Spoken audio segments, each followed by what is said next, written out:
డబ్బు, అనారోగ్యం, ఉద్యోగం, వ్యాపారం, అప్పులతో బాధపడుతున్నారా? మీకోసమే లాంచ్ యువర్ ఫ్యూచర్ ప్రోగ్రామ్.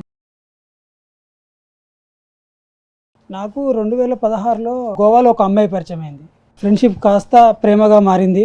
అంటే చూడనీకి చిన్నపిల్లగా లేకున్నావు, జల్దీ పెళ్లి చేసేసుకున్నావా? ఈ అబ్బాయి కూడా సేమ్ ప్రాబ్లం మేడం. మా వైఫ్ మిస్ అయిందని చెప్పి ఇన్స్టాగ్రామ్లో అక్కడిక్కడ పోస్టులు పెట్టిండు. ముగ్గురికి తగిలింది ఒకే అమ్మాయి. అంటే వీళ్ళందరినీ ఒక్కటి చేసింది సోషల్ మీడియా. అయినా మీకు ఇంత కకృతి ఏంది, అమ్మాయిలు దొరుకుతలేరు? అది నన్ను పెళ్లి చేసుకుని వదిలేసి ఈయన దగ్గర పోయి అంతో పేరు మార్పు కానీ ఫేస్ మాత్రం ఒకటని ఐడెంటిఫై చేస్తారు. వీళ్ళు ముగ్గురిని ఎప్పుడైనా చూసినావా? లేదు మేడం. భర్తల్ని మార్చినప్పుడు ఏంది నిన్నేమని పిలవాలి? సుమతి, సమతి, ఇవన్నీ ఫేక్ అని చెప్తున్నారు. మీరు ఇంత నిలదీస్తే నేను ఏం చేయాలి చెప్పండి. ఇప్పుడు నువ్వు వాళ్ళ ముఖం చూసి చెప్పు, ఆమె పైన ఒక అభాండం వేస్తున్నా అని అనుకుంటున్నావు నువ్వు? అదంతా నిజం కాదు. వాళ్ళ మాటలేమో నమ్మిన విజయ్ నాకు చూడకు నువ్వు. గిట్లా నమ్మొద్దు అని చెప్పి అలా ముగ్గురి మోసం చేసింది చాలదని ఇప్పుడు ఈయన పక్కన కూర్చొని మాట్లాడుతున్నావా?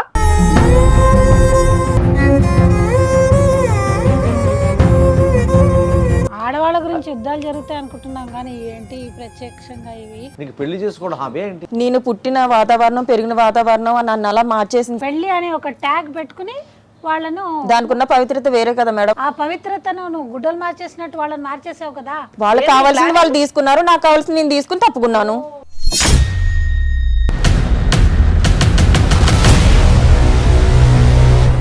ఎక్కడ పిల్లలు పుట్టకుండా ప్లాన్ చేసుకుంది. మీ మగాళ్ళకి ఆడదైతే సరిపోతుంది కదా. నీకేం కావాలమ్మా? మగవాళ్ళొద్దా నీకు? ఇన్నాళ్ళు చూసిందంత అబద్ధమే అయితే ఈయన తర్వాత నెక్స్ట్ కూడా ఇదే ప్రాసెస్ జరుగుతుంది మేడం.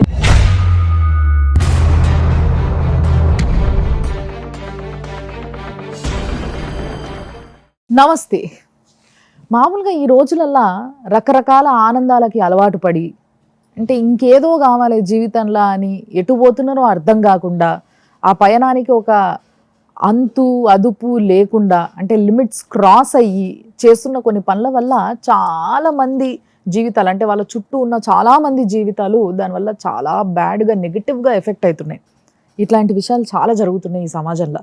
ఇలాంటి విషయాల్ని ఏదో కొంత అంతో ఇంతో మా వంతు వాటికి సొల్యూషన్ ఇవ్వడమే కాకుండా అలాంటివి జరగకుండా ఉండడానికి కావాల్సిన కౌన్సిలింగ్ ఇవ్వడానికి మా దగ్గర ఇద్దరు గెస్ట్లు ఉన్నారు. అనురాధ గారు, మీకు తెలుసు కదా, advocate and family councillor. At the same time ఇటు కౌన్సిలింగ్ సైకాలజిస్ట్ నాగిరెడ్డి గారు, ఇద్దరు ఉన్నారు. ఒక ముగ్గురు అబ్బాయిలు సుమన్ టీవీకి వచ్చి ఇదొక ఇష్యూ ఉంది మాతోని, కొంచెం మీరు ఏమైనా డీల్ చేయగలుగుతారా, చాలా పెద్ద ప్రాబ్లం అయి కూర్చుంది, ఎటు మాట్లాడలేని పరిస్థితులు ఉంది అని చెప్పి వచ్చిండ్రు. వాళ్ళ కంప్లైంట్ ఏంది, అసలు వాళ్ళు ఎవరు, అసలు వాళ్ళతో ఏం జరిగింది, ఈ ముచ్చట్లన్నీ తెలుసుకునే ముందు ఆ ముగ్గురు ఎవరో ఒకసారి పిలుద్దాం. రండి.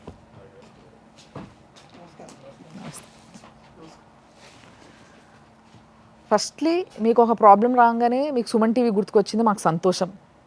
ఒక విధంగా సొసైటీలో సుమన్ టీవీ ఈ విధంగా పనిచేస్తుంది అంటే మీలో ఆ కదలికను తీసుకొచ్చింది, అంటే వీళ్ళకి చెప్పుకుంటే సాల్వ్ అవుతుంది అనే ఆలోచన మీకు వచ్చేదాకా మేము వర్క్ చేస్తున్నాము అని అంటే మాకు చాలా గర్వంగా అనిపించింది. మీ ప్రాబ్లం కూడా సాల్వ్ అవ్వాలని మనస్ఫూర్తి కోరుకుంటూ చెప్పండి మీ ప్రాబ్లం ఏంది అసలు? ఫస్ట్ ఎవరు చెప్తారు? మీరు ముగ్గురు అసలు కలిసి ఎందుకు వచ్చారు? దోస్తులా మీరు ముగ్గురు? ఫ్రెండ్స్ కాదు, ఎవరు కాదు మేడం. అసలు ఎవరు కాదు, కానీ ముగ్గురు కలిసి వచ్చిండ్రు కదా. కలిసే వచ్చిర్రా, ఒకరికి తెలియకుండా ఒకరు వచ్చి కంప్లైంట్ ఇచ్చిర్రా? కలిసే వచ్చినాం మేడం, అందరం కలిసే వచ్చిండ్రు. సో మరి ఎవరు క్లియర్? ఫస్ట్ మీరు చెప్పండి. నా పేరు రాము మేడం. చిన్న బిజినెస్ చేసుకుంటాను, ఓన్ బిజినెస్. నాకు 2016లో గోవాలో ఒక అమ్మాయి పరిచయం అయింది. ఇద్దరం కొన్ని రోజులు ఫ్రెండ్స్లా ఉన్నాం. ఆ తర్వాత ఆ ఫ్రెండ్షిప్ కాస్త ప్రేమగా మారింది. అమ్మాయి కూడా అతను బాగానే ఉండడం వల్ల నేను అమ్మాయిని పెళ్లి చేసుకున్నా. ఓకే. పెళ్లి చేసుకొని కొన్ని రోజులు మా ఇద్దరి జీవనం అన్నది బాగానే ఉంది. కొన్ని రోజులు గడిచిన తర్వాత ఆ అమ్మాయి సడన్గా కనపడలేదు, నాకు ఎటుపోయిందో తెలియదు, మిస్ అయింది. ఆ తర్వాత నేను ఇంట్లో చూస్తే డబ్బులు, బంగారం ఏమీ లేవు ఇంట్లో. పోలీస్ కంప్లైంట్ ఇచ్చారా? పోలీస్ కంప్లైంట్ ఇచ్చా మేడం. ఇప్పుడు వరకు అమ్మాయి దొరకలేదా? మళ్ళీ ఇప్పటి వరకు దొరకలేదు. అసలు మీకు ఫోన్ కాల్స్ ఏం ఎత్తుతలేదు? ఏమీ లేదు మేడం. మీ ప్రాబ్లం ఏంది? నా పేరు కుమార్ మేడం. నాకు ఎట్లనే సుమతి అనే అమ్మాయి గోవాలో పరిచయం అయింది. నేను జాబ్ చేసుకుంటూ ఉంటాను. నమ్మించి చాలా ప్రేమించాను. ప్రాణం కన్నా ఎక్కువ చూసుకున్నాను. ఏమడిగినా, బంగారం అడిగినా, ఏమడిగినా కాదనకుండా మొత్తం నా ఉన్నాయి మొత్తం కూడా అమ్మేసి తనకు పెట్టి ప్రాణంగా చూసుకున్నాను. ఎంత బాగా చూసుకున్నా కానీ మోసం చేసి వెళ్ళిపోయింది మేడం.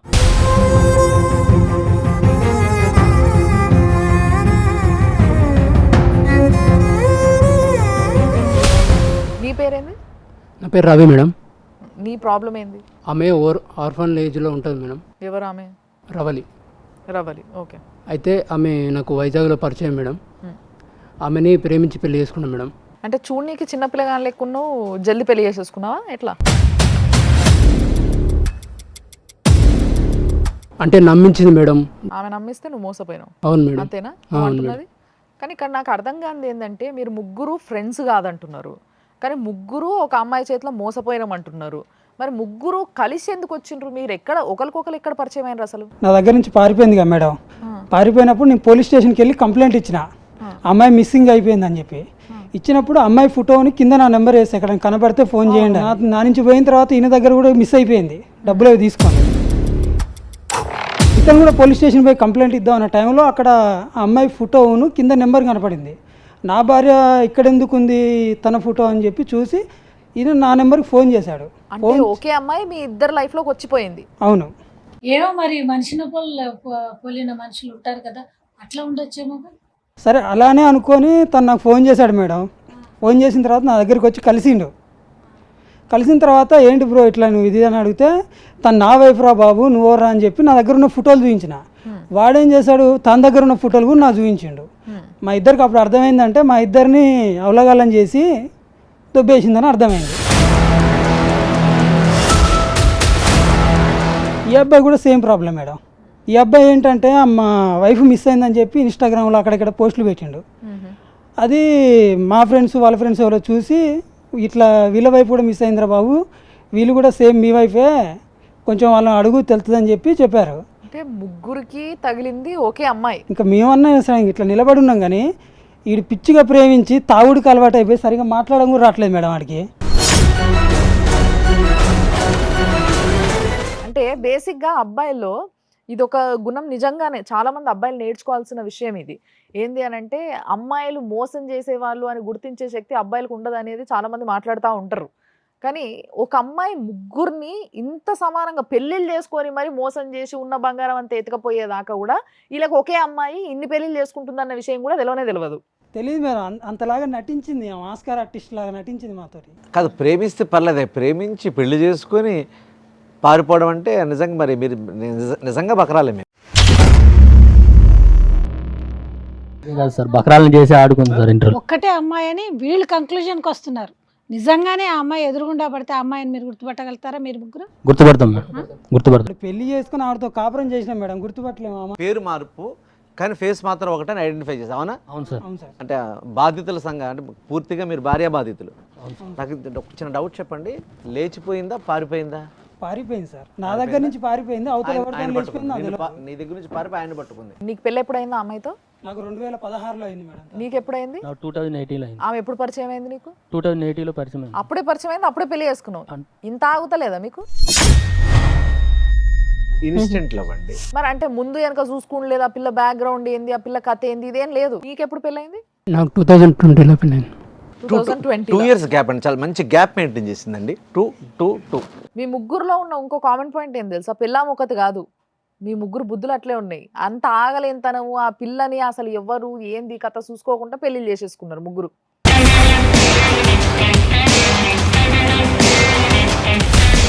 అది కూడా గోవాలో కలిస్తే ఏడ బీచ్లో కలిసారా?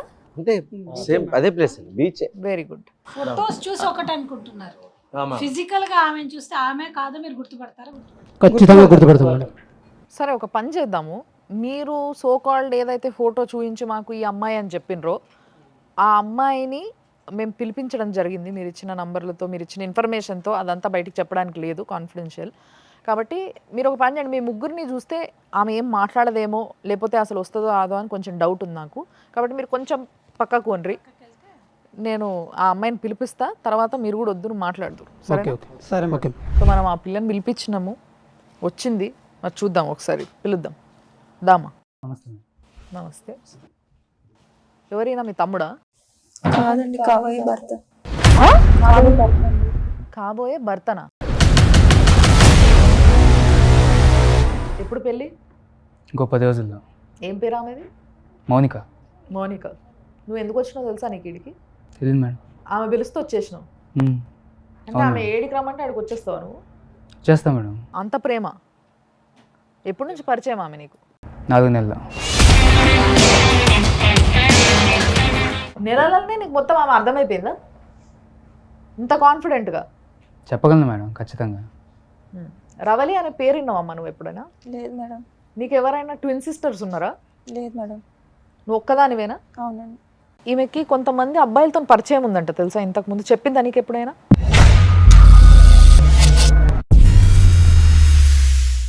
చెప్పలేదా? నాతో తప్ప తను ఎవరితో మేము ఎందుకు పిలిచినాం తెలుసా ఆమెకి ఇక్కడికి? మీకు మాస్క్లు ఎందుకు పెట్టి కూర్చోబెట్టినాం తెలుసా మీకు? తెలియదు మేడం. తెలియదు కదా. నేను ఒక 3 అబ్బాయిల్ని పిలుస్తా, పాపం వాళ్ళు కన్ఫ్యూజ్ అవుతున్నారేమో, మరి డైరెక్ట్గా చూస్తే కొంచెం క్లారిటీ వస్తుంది కదా. చూద్దాం రండి. కుమార్, రవి చూడమ్మా, వీళ్ళు ముగ్గురిని ఎప్పుడైనా చూసినావా? లేదు మేడం. మీరు చెప్తున్న అమ్మాయినా? అవును సార్, అమ్మాయి కన్ఫామ్గా అమ్మాయి. ఆమెను అడగండి మరి, ఆమె మిమ్మల్ని చూడలేదు అంటుంది కదా. ఏమైనా మిస్టేక్ ఏమో, మీరు ఏమైనా పొరబడుతున్నారేమో, ఒకసారి కన్ఫర్మ్ ఏమో చేసుకోండి. ఎవరిని చూసి ఎవరు అనుకున్నారు, నేనైతే కాదండి. నేను ఎవరిని ఒకటికి ఎప్పుడు 4 సార్లు చూడలేదు. చూడమ్మా కుమార్. ఫోటోలు చూపిస్తాను ఒక్కసారి 1కి 4 సార్లు, ఎందుకంటే ఒక ఆడపిల్లని 40 సార్లు చూడండి మీరు ఫోటోలు ఒకసారి. అన్ని ఫోటోలు 200-300 ఫోటోలు ఉన్నాయి. తీరని కూడా నీ గురించి ఎవిడెన్స్ బాగానే రాచారా?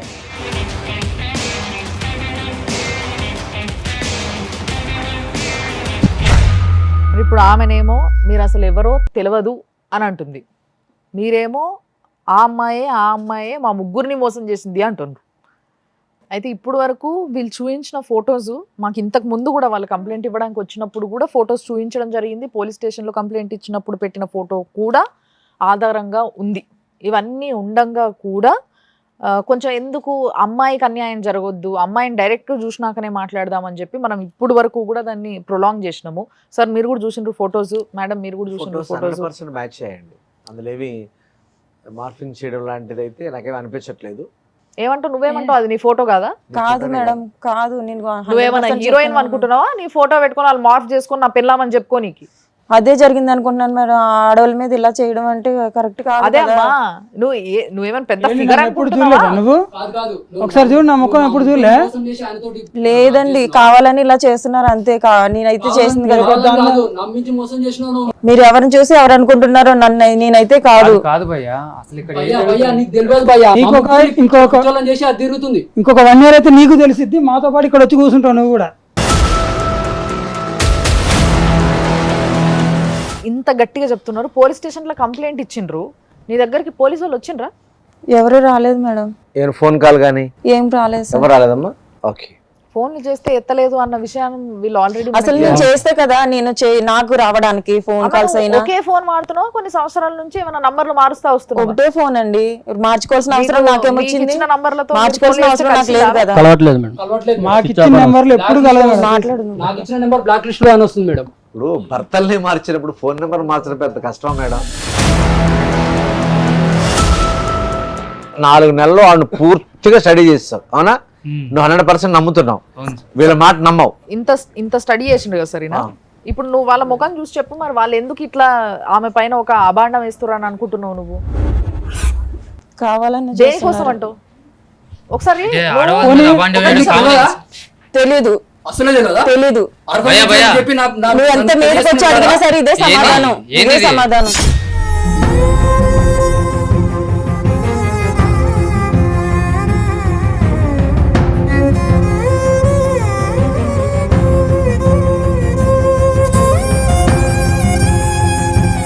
ఆడవాళ్ళ గురించి యుద్ధాలు జరుగుతాయి అనుకుంటున్నాం, కానీ ఏంటి ప్రత్యక్షంగా ఇవి? ఒక్క నిమిషం. మీరు ఇట్లా లొల్లి పెట్టుకునేటట్టు అయితే బయట పోయి కూడా లొల్లి పెట్టుకోవచ్చు. ప్రతివతలాగా మాట్లాడుతున్నాం, మీ ముందే ఒక అబ్బాయిని మోసం చేస్తా. ఒక్క నిమిషం, మేము మాట్లాడుతున్నాం కదా, కొంచెం 2 నిమిషాలు ఆగండి. మీకు న్యాయం జరుగుతలేదు అనిపిస్తే అప్పుడు మీరు నిజంగా మీరు కొట్లాడుదురు, కానీ ఒక్క నిమిషం ఆగుండ్రి. మీరు చెప్పుండ్రి, మీరు ఒక్కసారి చెప్పుండ్రి, వాళ్ళు అంతగానం కొట్లాడుతున్నారో ఆ అమ్మాయి గురించి దేనికోసం అయి ఉంటుంది? మీరు ఒక సామాన్యమైన మనిషిలాగా ఆలోచించండి, ఆ అమ్మాయిని ప్రేమించిన ఒక వ్యక్తిలాగా కాదు. ఒకసారి ఆలోచించండి, ఆమె ముఖం చూడండి, ఆమె వెనక ఉన్నది ఎవరు అనేది ఏమన్నా ఆలోచించేది ఉంటే ఆలోచించండి. ఆమె ఫ్యామిలీ బ్యాక్గ్రౌండ్ ఏంది, ఆమె కథ ఏంది, ఆమె ఏం చదువుకుంది, ఏం కథ, నీకు ఎప్పటి నుంచి తెలుసు ఆమె, ఇవన్నీ ఒకసారి దృష్టిలో పెట్టుకొని వీళ్ళు ముగ్గురు కూడా ఈ రోజు ఆ అమ్మాయిని ఇక్కడ ఊచబెట్టి ఆ అమ్మాయి గురించి ఇట్లా మాట్లాడుతున్నారంటే కారణం ఏమై ఉంటది? ప్రేమించి మోసం చేసిందనే మాట మనం వింటాం, కానీ ముగ్గురిని పెళ్లి చేసుకుని మోసం చేయడం ఒకసారి అర్థం చేసుకో.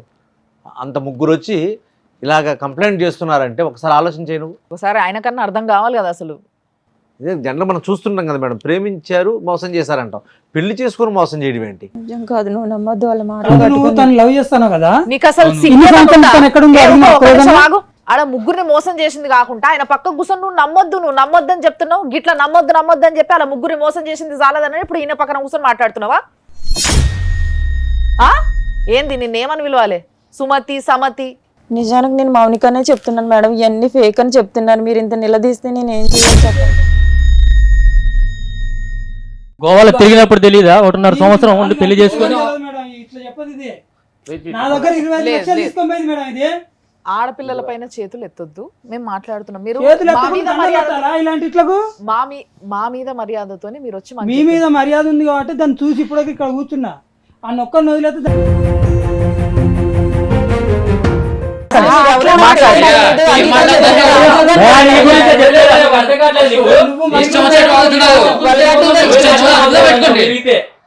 ఎందుకు వల్గట్టిగా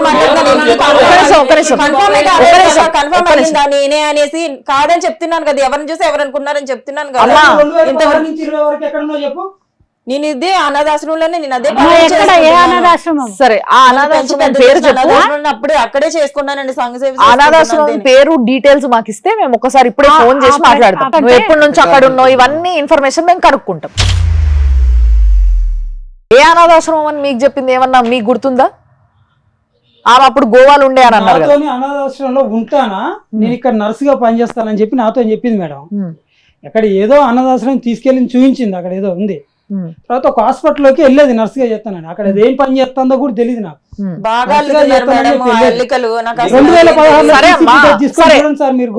వాళ్ళు అల్లుతున్నారు కదా, ఈ అల్లినవన్నీ ఇప్పాలంటే మామూలుగా సేవ చేయడానికి వచ్చాను పిల్లలకి, మామూలుగా అనాథాశ్రమంలో సేవలు చేస్తూ ఉంటాను అని చెప్పి. మీకు నాకు అమ్మ నాన్న ఎవరు లేరు, నువ్వే నాకు దిక్కు, మన ఇద్దరం పెళ్లి ఏం పని చేస్తుంది?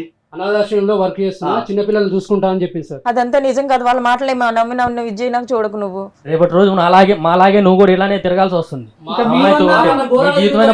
ఒక నిమిషం ఎవరిని మ్యానిపులేట్ చేయడానికి లేదు. నీకేమనిపిస్తుంది నువ్వు చెప్పు. నువ్వు ఒకసారి నీ ఉద్దేశం అసలు చెప్తలేవు. నువ్వేం చెప్పు. మళ్ళీ వాళ్ళు వస్తే వాళ్ళతో కూడా కొట్లాడుతున్నావు ఆమె కోసం, ఆమె మీదికి రానియకుండా ఇంత సెక్యూరిటీ ఇస్తున్నావు ఆమెకి.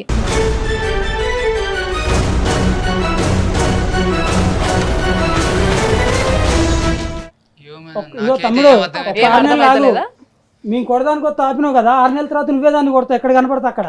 పెళ్లి ఎలా చేసుకున్నారు? టెంపుల్లో చేసుకున్నాం ఇద్దరం, దండలు తాళి కట్టి చేసుకున్నాం. ఓకే. 2016 మీరు? నన్ను చర్చికి తీసుకెళ్ళి అక్కడ పెళ్లి చేసుకున్నాను. ఓకే. మీరు? నేను అనాథాశ్రమం దగ్గర ఒక గుడిలో పెళ్లి చేసుకున్నాను. ఓకే. సర్వమాన సౌభాతృ. కాదయ్యా, మీరు పెళ్లి చేసుకున్న తర్వాత మ్యారేజ్ సర్టిఫికెట్ లాంటిది ఒకటి ఉంటుంది కదా, అట్లాంటిది తీసుకోలేదా? అలాంటివి ఏం తీసుకోలేదు సార్ మేము. అలాంటివి తీసుకొని ఉంటే ఇంకా బాగానే ఉండదు కావచ్చు. అట్లా కాదయ్యా, మీకు నాలెడ్జ్ ఉందా?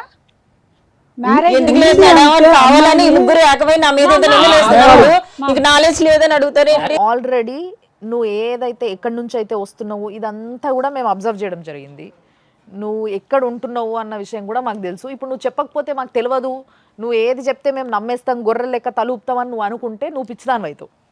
కాబట్టి నీ నోటితోని నువ్వు ఏం చేస్తున్నావు, నీకు అత్తే ఏంది, నువ్వు ఎప్పటి నుంచి 2016లో ఎక్కడ ఉన్నావు, 2018లో ఎక్కడ ఉన్నావు, 2020లో ఎక్కడ ఉన్నావు, వీళ్ళు తెలుసా తెలియదా, ఈ విషయాలన్నీ నీ నోటితో నువ్వు చెప్పినావు అనుకో. ఇంతవరకు వచ్చింది కదా మేడం, అదంతా నిజమే.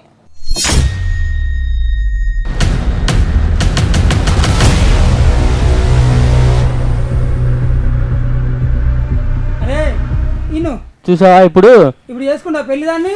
ఏం చెప్తున్నావు? అవును, నేను చెప్పింది నిజమే. ఒక్క నిమిషం, కొన్ని హాబీలు ఉంటాయి, నీకు పెళ్లి చేసుకోవడం హాబీ ఏంటి తల్లి? నేను పుట్టిన వాతావరణం, పెరిగిన వాతావరణం నన్ను అలా మార్చేసింది సార్. అదే నాకు రైట్ అనిపించింది. ఇప్పుడు కూడా పక్క నాకు అదే రైట్ అనిపిస్తుంది. నేను చేసింది ఏ మాత్రం తప్పు లేదు, నేనే కరెక్ట్. అంతా కరెక్ట్ అనిపిస్తుంది. ఇప్పుడు కూడా ఇదే పని చేయడం కరెక్ట్ అనిపిస్తుంది. అవును మేడం. ఏమన్నా తెలివి ఉండి మాట్లాడుతున్నావా? ఏమన్నా ఆడ మనిషి మాట్లాడాల్సిన మాటలేనా ఇవి? నేను కరెక్ట్ గానే మాట్లాడుతున్నాను మేడం. నేను చేసింది కరెక్ట్ అని అనిపించింది నాకు. ఇప్పుడు కూడా అదే మాట. సమానంగా 2 సంవత్సరాలు గ్యాప్ ఇచ్చినావు. ఏం చేసినావు 2 సంవత్సరాలు? ఈయన పెళ్లి చేసుకొని 2 సంవత్సరాలు ఏం చేసినావు? మళ్ళీ గ్యాప్ ఇచ్చి ఆయనను పెళ్లి చేసుకొని ఏం చేసినావు? మళ్ళీ ఆయన పెళ్లి చేసుకొని ఏం చేసినావు? వాళ్ళకి కావాల్సింది వాళ్ళు తీసుకున్నారు, నాకు కావాల్సింది నేను తీసుకుని తప్పుకున్నాను.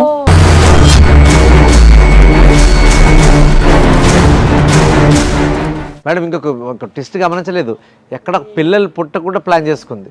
మీ మగాళ్ళకి ఆడదైతే సరిపోతుంది కదా. నీకేం కావాలమ్మా? మగ వద్దా నీకు? చెప్పి నమ్మించి చేసినప్పుడు లేదా? నేను నీ మనసును చూసి ఇష్టపడ్డానే. అయ్యో బాబరే, నేనింతే ఇప్పుడు చెప్తున్నా కదా, నేనింతే. నేను ఇలాగే ఉన్నా. ఇదే నిజం. ఇన్నాళ్ళు చూసిందంత అబద్ధమే అయితే. ఏమన్నా తెలివి ఉన్నదా నీకు? తెలివి ఉన్నదా నీకు? ఆడపిల్లలకి నేను ఇప్పుడైతే ఏదైతే చేశానో, నా కళ్ళని ఎవరైతే చూసారో ఆ వాతావరణంలో నేను ఏదైతే మసులుకున్నానో అదే జరిగింది మేడం, అదే జరుగుతుంది కూడా.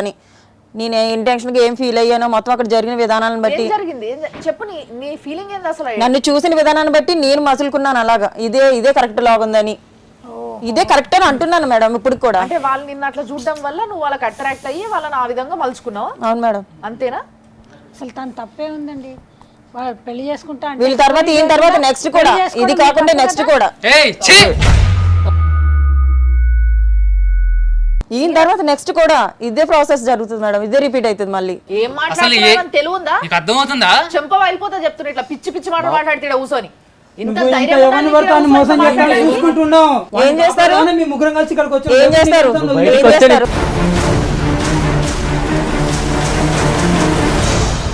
అలాంటి మాటలు మాట్లాడొద్దు అంటే ఏం చేయాలి? ఇప్పుడు మోసం చేసింది మేడం, ఇంకా చేస్తానే అంటాను. చూసారా మీ ముందు కూడా. నరేష్, వీళ్ళు ముగ్గురు నిన్ను సేవ్ చేయడానికి వచ్చారు. ఫస్ట్ అంగీకరిస్తున్నావు కదా? రైట్ అమ్మా. ఏంటి ఇది తర్వాత ఇంకొకట? ఇది తప్పో రైటో నాకు తెలియదు సార్. నేను చేసేది మాత్రం కరెక్ట్ అనే అనిపించింది, చేశాను. ఇప్పటికి కూడా అదే అనిపిస్తుంది సార్.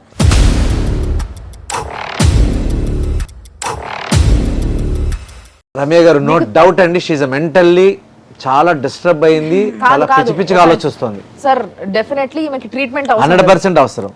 నీకు నిజంగా చెప్తున్నా, ఏ ఆడపిల్లని నేనైతే ఇప్పుడు వరకు చూడలేదు. ఇట్లా మాట్లాడేటోళ్ళనైతే నేను ఇప్పుడు వరకు అసలు భూమి మీద ఇట్లాంటి వాళ్ళు కూడా ఉంటారని నాకైతే అసలు ఇప్పుడే అనిపిస్తుంది తెలుసా. ఏం మనిషివి నువ్వు అసలు? ఇంతమందిని పెళ్లి చేసుకున్న తర్వాత ఇంతమంది పెద్ద మనుషులు ఉన్న దగ్గర కూర్చొని మళ్ళీ మీదికెళ్ళి నువ్వేం మాట్లాడుతున్నావు? నెక్స్ట్ కూడా ఇదే చేస్తా. అవును మేడం, ఇంతవరకు వచ్చిన తర్వాత ఒప్పుకోవడంలో తప్పే ఉన్నది. ఇంకా ఇంతవరకు వచ్చింది కదా. అంటే సరే, నీ జీవితం సర్వనాశనం చేసుకున్నావు, నీ జీవితం నీ ఇష్టం, నువ్వు ఏమన్నాగా. మరి ఇంతమంది జీవితాలు నాశనం చేసినావు కదా. ఇప్పుడు వాళ్ళకేంది? వాళ్ళ దగ్గర ఈయన దగ్గర 25 లక్షలు తీసుకున్నావట కదా. నేనేం చెప్తున్నాను మేడం, వాళ్ళకి కావాల్సింది తీసుకున్నాను, నేను కావాల్సింది నేను తీసుకున్నాను, సరిపోయింది. నా దగ్గర తీసుకునేవి కూడా ఇంతేగా. మోనిక, మరి పెళ్లి అని ఎందుకు పెట్టుకున్నావమ్మా? ఒకటి మోనిక, చెప్పండి, పెళ్లి అని ఎందుకు చేసుకున్నావు? నమ్మాలి కదా మేడం. ఓహో, అంటే పెళ్లి చేసుకుంటే నిన్ను నమ్ముతారు, అవునా? పెళ్లి అని ఒక ట్యాగ్ పెట్టుకుని వాళ్ళను, దానికి ఉన్న పవిత్రత వేరే కదా మేడం, అందుకనే దాన్ని టార్గెట్ చేసుకున్నాను. కరెక్ట్. పెళ్లికి ఉండే పవిత్రత వేరే కదా. ఆ పవిత్రతను నువ్వు గుడ్డలు మార్చేసినట్టు వాళ్ళని మార్చేసావు కదా. మరి అది కరెక్టా? నువ్వు నా వరకు నాకు కరెక్ట్ అనే అనిపించింది మేడం. ఏంటి బట్టలు మార్చేసినట్టు మొగుళ్ళ మార్చేసుకోవచ్చు? గిట్లాంటి ఆమెను పట్టుకొని ఓ పడి ఇంతగానే వెంటబడి పెళ్లి చేసుకొని ఏం సాధించారు మీరు? నాకు అర్థమైతలేదు. మళ్ళీ ఈయన కూడా తయారైపోయిండు. 4 నెలలు చూసిండట, మొత్తం ఆమె గురించి అర్థమైపోయిందంటే ఇప్పుడు ఆమెను పెళ్లి చేసుకుంటాడట. మేడం, ఇలాంటి నీచురాల వల్లనే వ్యవస్థ భ్రష్టు పట్టిపోయి మేమందరం ఇట్లా స్టూడియోలో కూడా తిరగాల్సి వస్తుంది. నువ్వు వాళ్ళ దగ్గర తీసుకున్న పైసలు తిరిగి ఇచ్చినా కూడా వాళ్ళు నేను కొట్టి చంపేయాలన్నంత కోపంతో ఉన్నారు. నువ్వు నేను ఇవ్వాలని అనుకుంటే లేదు మేడం. ఓ అరే ప్రిపేర్ చాలు, ఆపు.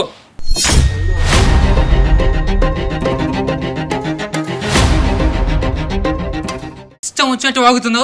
నా తర్వాత ఇంకొకడా, వాడి తర్వాత ఇంకెంతమంది? ఇంతమందిని మోసం చేస్తున్నావు, చాలా. నేను అదే చెప్తున్నా కదా, ఇదే రిపీట్ అవుతుంది. నాకు ఇదే తెలుసు, నాకు ఇదే రిపీట్ అవుతుంది.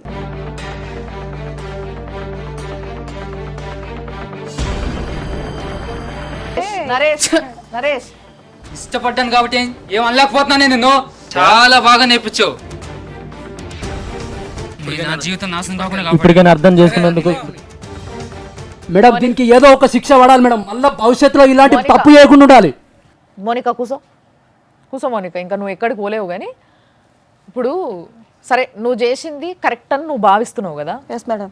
నీ దగ్గర నుంచి ఆన్సర్ వచ్చేలాగా నాకు కనిపిస్తలేదు. ఇంతసేపటి నుంచి నీ వైపు నుంచి నువ్వు ఏమన్నా ఆన్సర్ ఇస్తావా, వీళ్ళ పరిస్థితి ఏంది అనే దానిపైన నువ్వే ఏదైనా చెప్తావా అని ఆలోచించినా కానీ ఇంకా వేస్ట్.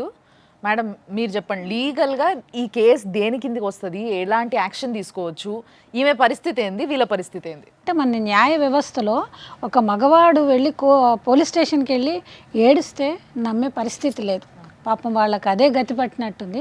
అదే ఒక ఆడవాళ్ళు వెళ్ళి నాకు ఈ కష్టం వచ్చింది అనగానే గబగబా ఎఫ్ఐఆర్లు రాయడం లాంటివి జరుగుతాయి. అది మేబీ ఆడవాళ్ళ వైపు ఉండే సాఫ్ట్ కార్నర్ మూలాన. కాకపోతే ఈ అమ్మాయి చేసిన పనులకు మాత్రం డెఫినెట్గా కూడా 420 అనేది చీటింగ్ అనే దాని మీద ఈ సెక్షన్ ఈ అమ్మాయికి అట్రాక్ట్ అవుతుంది కనుక. ఒకటండి, వీళ్ళని కేసెస్ వేసుకోండి అని మనం చెప్పేదానికంటే కూడా ఇంకా మీరు ఇంకా నెక్స్ట్ స్టెప్ మీకు రావాల్సిన డబ్బులు అయితే మనకు తెలిసి ఆ అమ్మాయి ఇచ్చే పరిస్థితిలో ఉందో లేదో కూడా తెలియదు. ఇవ్వగలిగే పరిస్థితిలో ఉన్నావు అమ్మ నువ్వు? ఖర్చు అయిపోయినాయి మేడం. ఖర్చు అయిపోయాయి. సో ఇంకోటి ఏంటంటే మన టీం ప్రకారం ఆ అమ్మాయికి ముందు ట్రీట్మెంట్ ముఖ్యమే. సార్ మీరు చెప్పండి, ఆ ట్రీట్మెంట్ కావాలి అనే దాని మీద మాట్లాడేది చాలా మొండిగా మాట్లాడుతుంది. అసలు నిజంగా చెప్పాలంటే అమ్మాయిలాగా మాట్లాడట్లేదు. పర్టికులర్గా మౌనికకి సంబంధించి మాట్లాడే ముందు వీళ్ళ నలుగురితో కూడా మాట్లాడాల్సిన అంశం ఏంటంటే, మీరు భవిష్యత్తులో మోసపోకుండా ఉండాలంటే పెళ్ళి అంటే అటు 7 తరాలు ఇటు 7 తరాలు చూడాలి. పైగా మీరు అంటే మీ అమ్మ నాన్న మీ కుటుంబం ఒక వ్యవస్థ ఉంది కదా.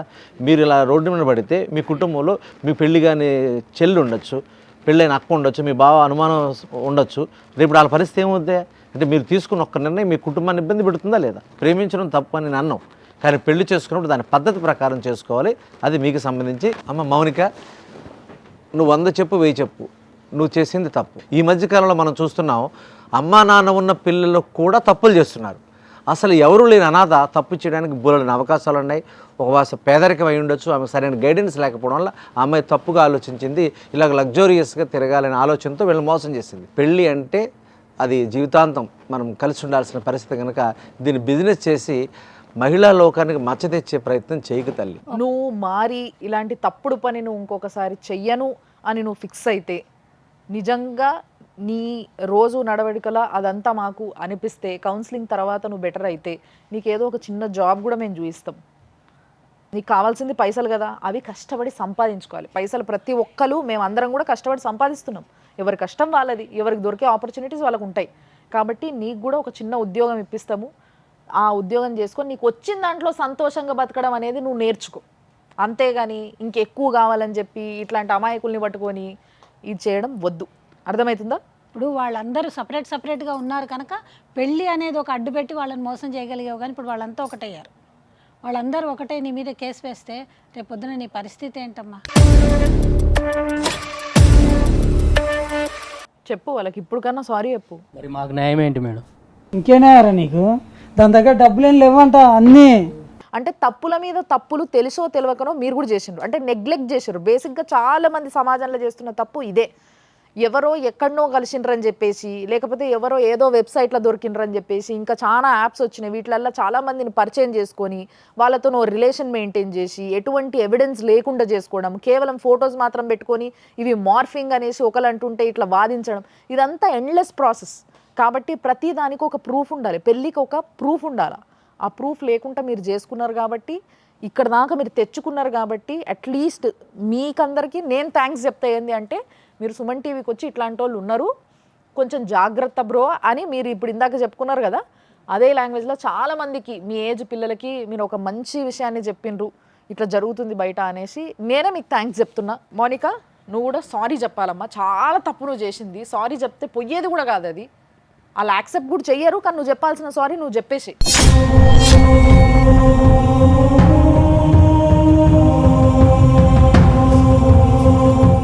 సారీ అందరికీ.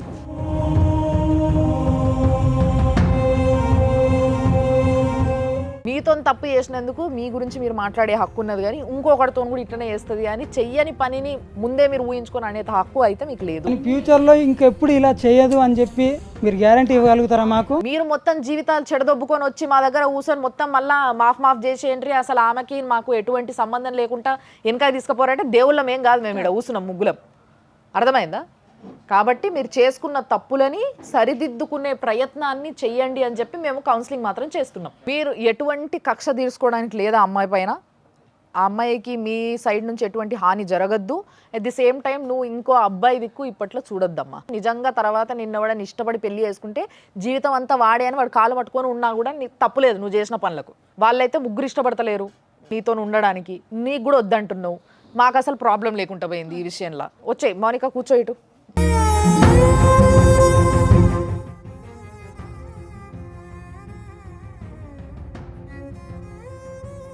సో ఇంత తప్పు చేసిన అమ్మాయిని అట్లెట్లు వదిలిపెడతారు అని చూసే జనాలకు కూడా అనిపిస్తుంది. అంటే ఇట్లాంటి వాళ్ళు ఇంకా పెరిగిపోతారు కదా, వీళ్ళు ఏం చేయలేదని. కోర్టు వారు నమ్మదగ్గ సాక్ష్యాలు వీళ్ళ దగ్గర ఏవీ లేవు. వీళ్ళ దగ్గర ఏవీ లేవన్న కాకపోతే ఇందాక నేను చెప్పినట్టు మీకు ఒకటి ఏంటంటే 420 నన్ను మమ్మల్ని మోసం చేసింది అనే దాని మీద ఒక్కదాని మీద మీరు కోర్టుకు అప్రోచ్ అవ్వచ్చు. కాకపోతే మీరు కోర్టుకు అప్రోచ్ అవ్వడం మూలాన మీకు లాభమా నష్టమా అనేది కూడా మేము చెప్పాలిగా ఇక్కడ. ఇప్పుడు మిమ్మల్ని వెళ్ళొద్దు అని అంటాం, కాకపోతే లేదు మేము మాకు డబ్బులు బోల్డనే మేము వెళ్తామంటే మేమేమి అబ్జెక్ట్ చేయం, మీరు వెళ్ళొచ్చు. కాకపోతే మీరు వెళ్ళిన తర్వాత మీకు రిజల్ట్ అనేది రావాలిగా.